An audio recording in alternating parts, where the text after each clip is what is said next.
Have you ever told yourself, this is the last time, only to find yourself days later using it again? And you're not weak, you're not broken. Your brain is wired for cravings. If you don't understand how they work, they will keep coming to you. Today I'm gonna break down the exact science behind cravings and how to overcome them. In case you guys are new to the channel, my name is Josh McCauley. I'm an online fitness and sobriety coach, helping those go through cocaine, alcohol, gambling addiction. If you are new to this page, please subscribe if you haven't. Please give a like and comment, whether it's positive or negative. Thank you guys. Now let's get into the video. The title of this video is Cravings, the science of why you can't stop. Now let's get into part one. First step is breaking down what is a craving. A craving isn't just a want. It's a full neurological event. It starts in the midbrain, the survival center. It overrides logic, willpower, and even pain. When you're addicted to something like cocaine, alcohol, gambling, your brain doesn't even see it as a luxury. It sees it as a need, like food, like water. Cravings are a thing that screams at you. Get the thing or die. And that's where the intensity of it comes from. Now that we know what a craving is, we can move to part two, how it affects the dopamine. So now we're gonna be talking about dopamine and cravings and how one another affects each other. Dopamine is a motivation molecule, and it drives us to seek out pleasure and reward. Cocaine spikes dopamine 10 times higher than normal. So does a gambling win. So does alcohol. And over time, your brain adjusts. It shuts down natural dopamine production. Receptors aren't receiving dopamine naturally from the body anymore. Now the things that used to make you happy, hanging out with family, getting a compliment, going on a run, no longer register you as dopamine anymore. Specifically for me, this was where it got serious. I was in my room alone with cocaine. It replaced all of my friends. It replaced my communication with my family. I didn't want to go bowling with friends. I didn't want to go out to the bars. I didn't want to talk to anybody because that was not enjoyable as using the drug. And that's why I was using it for 4 days straight, non-stop. I didn't want to lose that high. I didn't want to lose my happiness.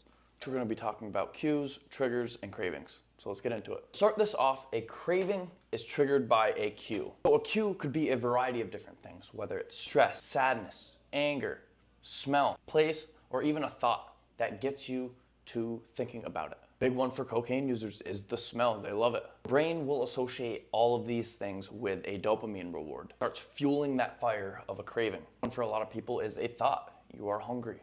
You want that fast food instantly because that's going to give you the most amount of dopamine. This is the exact reason why recovery isn't just about saying no. It's about learning your cues and rewiring your response to them. Every time you don't give into the craving, you weaken that bond. For me, every time I was stressed, I would drink. Eventually, I replaced my usage with going to the gym. So I weakened my bond with drinking and I strengthened it with working out. The top thing that allowed me to get there was I was aware that I drank when I stressed. So next time I stress, I'm like, you know what? I'm not going back to what I used to do. I have a new thing now. If you're someone who's very angry and pops off on people, know that that is something that you do. Write it down. Now that you're aware of it, you can channel that energy into something else. Maybe go to the gym, maybe go on a walk. Eventually, when you do those things enough times, you will rewire your brain. That is what you do when you get angry.